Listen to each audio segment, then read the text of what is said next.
The sanctity of human life is under assault. Find out how and what you can do about it in this edition of Life Matters with Brian Johnston, Western Regional Director of the National Right to Life Committee. Welcome back to Life Matters. I'm your host and your life coach, Brian Johnston.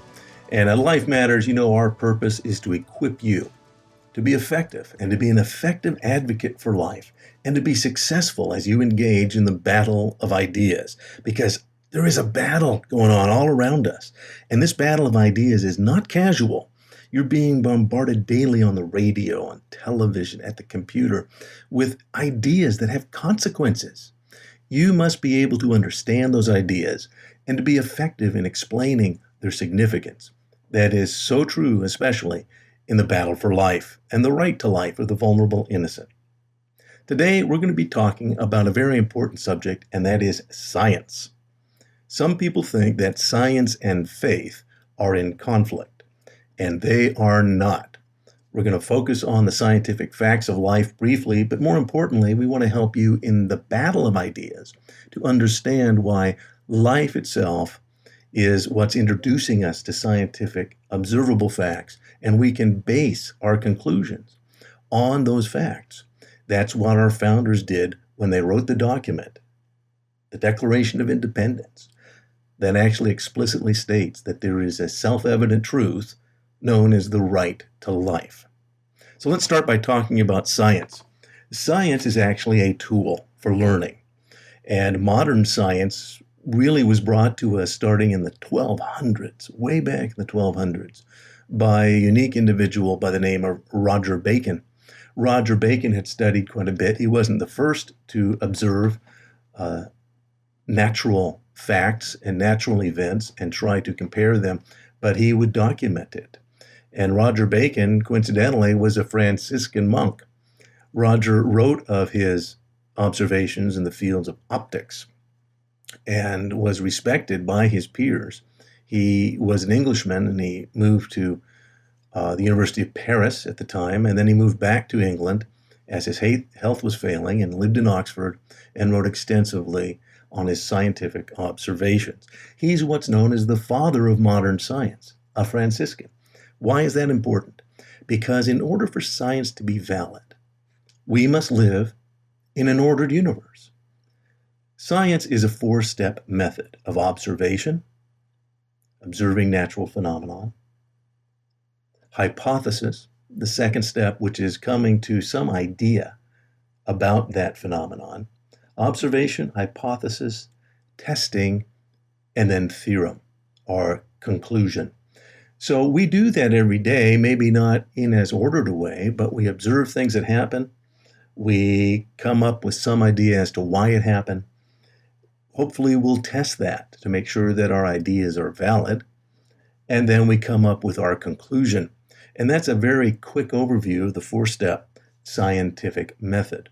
But as I said, for science to be valid in any way, you have to live in an ordered universe. If I observe something happening in West Covina, California, and come to a conclusion about it, for me to come to the conclusion it's scientifically valid, well, I have to hope that the same thing would happen in Las Vegas, Nevada, or in Billings, Montana, or in Peking, China, that somehow things aren't arbitrarily different in other places, that this globe is actually part of a universe that is ordered, and that the observation of these events actually makes sense wherever we are in the universe. That's a very important aspect of the scientific method. So it's built on the premise that we live in an ordered universe. A little bit about faith.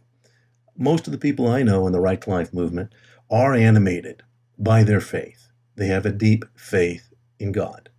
They may have different theologies about God, but most of the folks I know have a deep faith in God. I do know people in the Right to Life movement, and of course outside the Right to Life movement, who do not exercise a faith in God as we know him, but they are exercising faith. You see, an agnostic is someone who says, well, I don't know if there's a God, and that's their faith. An atheist is specifically saying, I believe there is no God. Well, that's a faith. That's a belief. And so don't be abused by someone who brings the idea that, well, I'm on the side of science and you're a religious bigot. No, they are religious themselves. They have given themselves to a particular faith. Now, their faith may be different than yours, but you live in the same universe with them. You live in an ordered universe in which science can scientifically instruct us in a lot. So don't be afraid of science. It takes observable truths. And that's what our founders were saying. There are observable truths in the universe, moral truths, if you will, self-evident truths, that we're all created equal, that we're endowed by our Creator, not by government. And that's what they asserted when they founded our government, that government doesn't have any authority in itself, that its just authority comes from the lives of the individuals that it governs, that every human life has intrinsic worth and value, that every human life is unique. That was an observable fact then.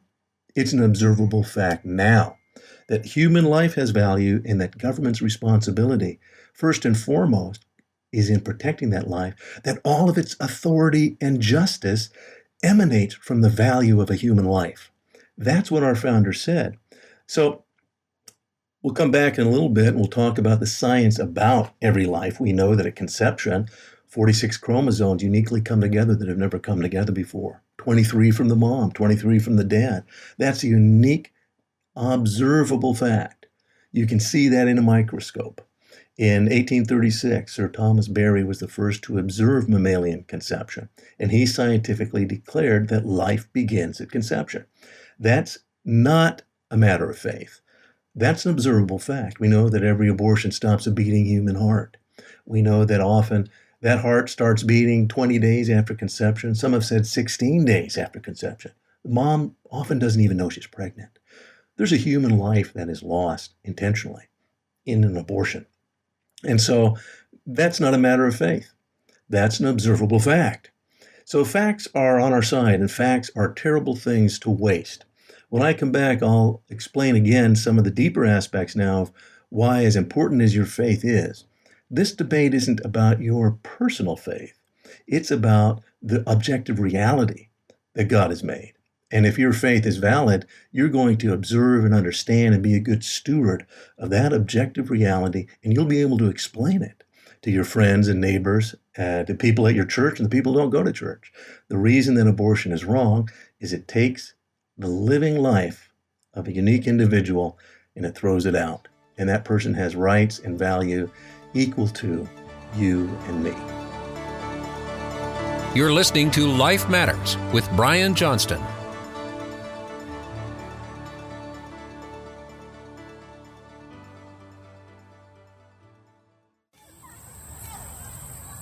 Well, hi. I just wanted to thank you for joining me. You know, I have good friends, children, young adults, and adults that have Down syndrome. And they are so loved. Their parents love them so much because they're the happiest people you'd ever want to know. I really love them. I'm going to tell you something, though, that's rather frightening. The government of France has now prohibited showing positive images of Down syndrome children and letting parents know how lovable they are. That's an actual law in France. Here in the U.S., 80-some-odd% of Down syndrome kids are killed by abortion before they're born. In France, it's 96%. So we're not a whole lot better. If you'd like to help out, you can go to the National Down Syndrome Society, ndss.org, to help out. That's ndss.org. We really are in a battle of ideas, and lives really are at stake.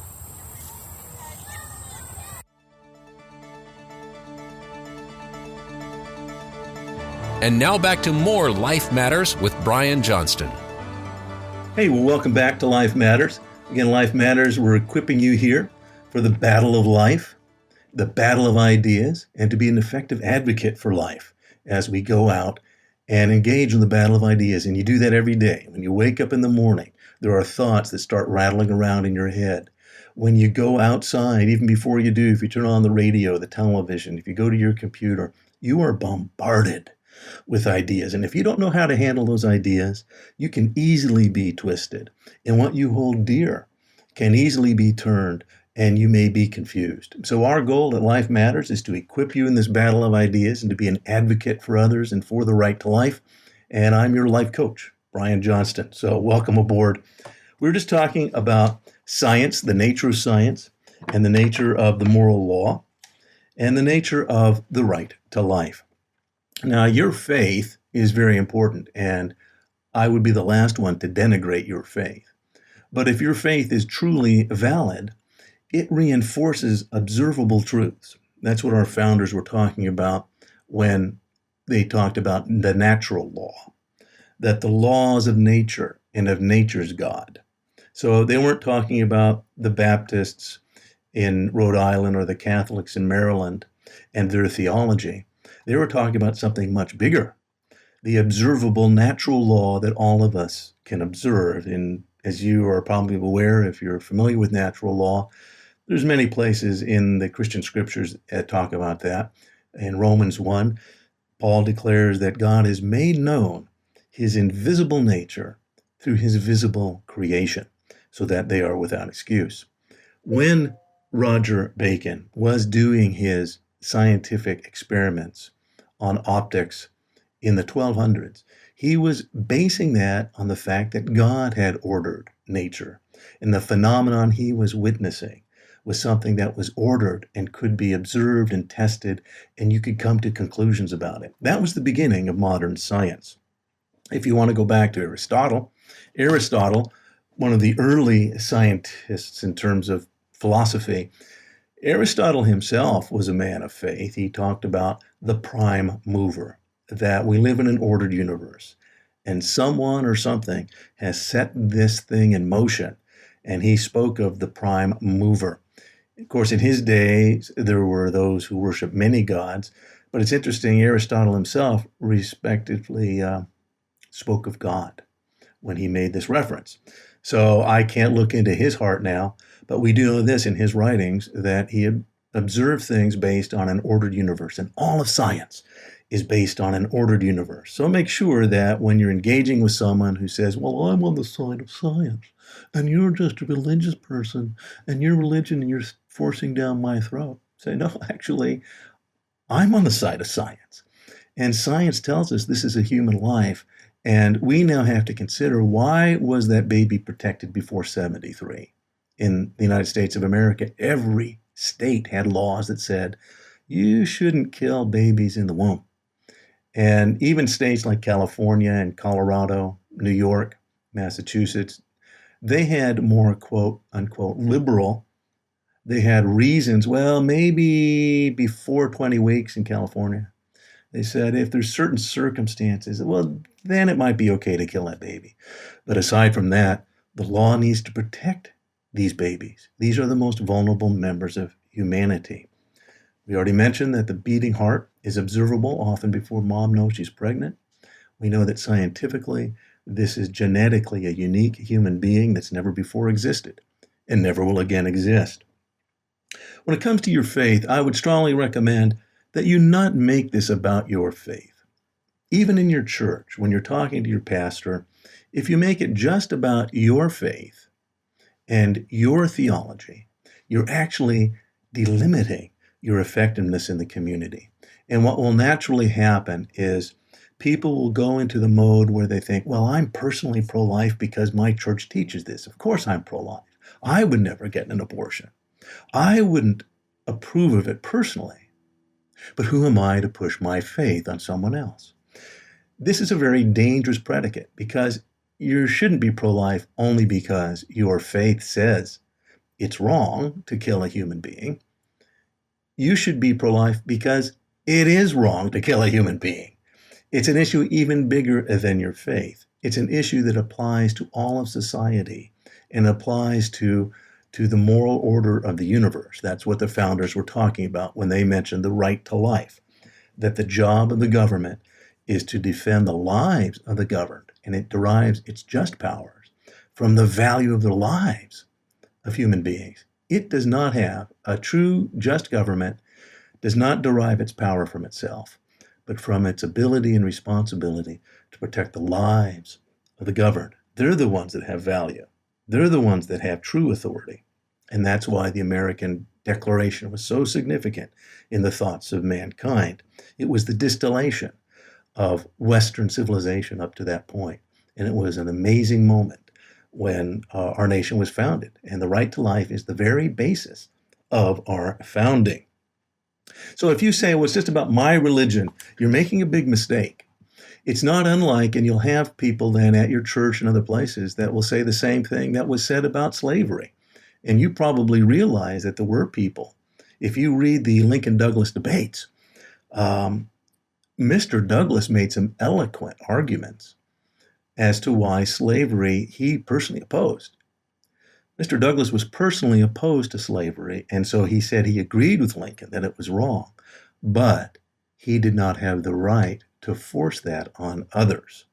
It was not his right. He would not personally own a slave because he felt it was wrong, but he felt that was a, quote, freedom, ironic word to use. It was a freedom he should allow others, and therefore he stood on behalf of there being both slave and free states in the United States. And if you've never read those, I strongly recommend you read the Lincoln-Douglas debates. They were actually designed to be read. In those days, people couldn't get to the speeches. The speeches were always crowded. Back in the Illinois debates, there were 6 of them. If you can only read one, I recommend you read the speech that was given by each man in the Lincoln-Douglas debates in Alton, Illinois, because it really summed up what we're talking about. The fact that this is a moral truth that transcends my personal faith. If you don't understand that in the right to life, if you don't understand that the right to life is not about your religion, it's about something much bigger, objectively true and demonstrable, that this is clearly a human life, and that human life must be protected in a just society. If you don't understand that and you can't explain that, then you're not a very good pro-lifer. In fact, I'm willing to say you're not really a pro-lifer. How about that? If this is only about how you feel, it's only about your religion, you're actually harming what you're trying to help. You're actually limiting and giving the excuse to others to say, well, that's good for you. I respect you. Gosh, Tim, gosh, Nancy, you can be pro-life. That's fine. I respect that. That's your religion. But don't you dare push your religion down our throats. If you think you're accomplishing something by giving them that argument, you're actually harming your ability to engage in this battle. It's a battle of ideas, and lives are genuinely at stake. And it's time to realize that you must pony up and be ready to explain why this is objectively true. There's lots of books available for you to do this. If you like, make sure you go online to lifematters.life and you can get more information. If you're interested in becoming better equipped to defend the lives of the vulnerable, I strongly recommend you become part of the National Right to Life Committee. National Right to Life is made up of 50 affiliates, 1 in each state. And these affiliates are made up of diverse people like you who realize that there's something very important that's been lost in our nation, and that's the right to life. That unless the lives of the vulnerable are protected by the law, then our nation has lost its way, it's lost its footing, its foundation. So you can join in with your state affiliate of National Right to Life. Go to nrlc.org. That's nrlc.org to find out more. And we'll be back in just a little bit. Life Matters continues after this.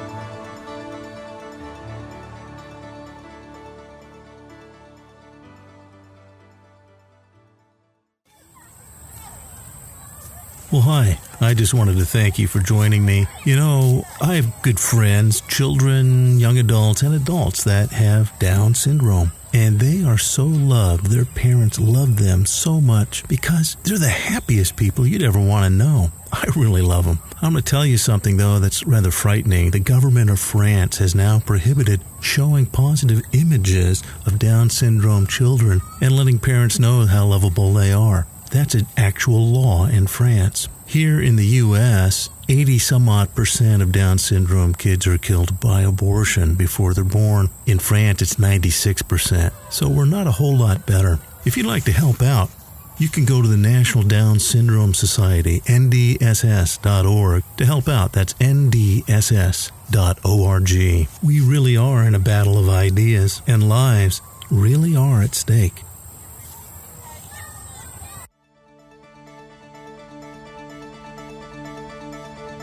And now back to more about life, culture, and the battle of ideas with Brian Johnston. Welcome back to Life Matters. We are talking about the nature of natural law and the fact that the right to life is based on scientifically observable facts. We then went on to talk about your faith, and your faith is very important. I believe that if your faith is truly valid when it comes to the moral law, that you'll be able to explain, and Timothy said that to people of faith. He said, be able to explain and to rightly divide the word. That means to take it apart for those who need to hear it better and understand it better. Break the word, if you will. Be able to explain the principles that you're getting at as you explain your faith. Because when it comes to the right to life, this is something much bigger than just ourselves. It's actually the premise on which civilization is built. I was honored years ago to be involved in the reproduction of Ronald Reagan's great book, Abortion and the Conscience of a Nation. And in that, Ronald Reagan very clearly spells out a very important principle, and that is that the right to life is in fact not merely one more item in politics. It's not just one more topic. It's very clear that he stands among a pantheon of the great. Those statesmen who understood that the basis of civilization, the very basis and cornerstone of all sound government, is understood to be the right to life of the citizens that are governed. That the purpose of government is to protect the lives of the governed. This is a deceivingly simple idea, and yet it is the premise that our founders said is the basis for all just governments, because government derives its authority from human lives and not the other way around. So we've mentioned already the importance of science, that when you are supporting the right to life, science is on your side. Make sure you use the facts. Facts are terrible things to waste. Your faith is important. It's an important thing. But remember that everyone has a faith. The agnostic, the atheist, they're actually expressing a faith. Your faith, if you believe in the right to life of every individual, that's actually based in science. Those are unique human beings. And the moral law, in another program, we're going to talk about the Enlightenment and the moral law when it comes to natural law and why the right to life is so important. But know this, that if you only make this about your faith, you're actually not serving other people. You're giving them an excuse to not join in with you.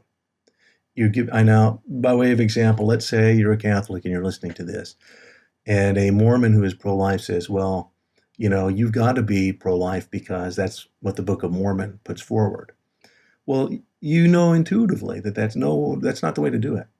And if you are out there saying, well, this is what my church teaches, this is what the Pope teaches, this is what the Catechism teaches. If you read the Catechism of the Roman Catholic Church itself says that the right to life of the innocent is a paramount right to be protected by government and society because of the natural law, because of the laws of nature. And it is natural law that we're affirming when we affirm the right to life. It's not your religious inclination. It's the laws of nature that are at stake here. That's how big this battle is. So there's many aspects of this. Again, if you'd like to be involved locally and effectively, go to nrlc.org. That's nrlc.org. You'll see the listing for your state and how to get involved in your state and local Right to Life group. In California, that affiliate is the California Pro-Life Council. I'm particularly fond of California and the California Pro-Life Council because ours is the largest state by population. We're actually the state where ideas grow. If you think about what Hollywood is and how it's impacted the nation and the world, that's what happens in Hollywood. Ideas are actually presented with pictures, and a picture is worth 1,000 words. So these are moving pictures that bring ideas across. And it's very important that you engage and understand this battle of ideas if you want to be effective in the right to life. It's going to impact your life. This is not some faraway situation. This is not some distant, ethereal thought. We've touched on important thoughts here, but I want to equip you to realize that this is about your life and the ideas you're allowing in your head, the laws you're allowing to govern you and your nation, the ideas that are propagated in your community, schools, and churches. And if you're not engaged in that, then you truly will lose. And you can't afford to lose the fight for life and the fight for civilization. For this is truly, as Reagan said, the basis of civilization is the right to life. This is lifematters.life. You can go to lifematters.life to get more information, or if you have any questions for us, feel free to call 800-924-2490. That's 800-924-2490, and I'll be glad to answer that. I'm your life coach. I'm Brian Johnston, and I'm glad to be able to help you. If you have specific questions for me, tell us where you're from, and be quick, and we'll answer that question and try to serve you as we go about serving others that are engaging in the battle of ideas. Thanks, and we'll talk to you next time.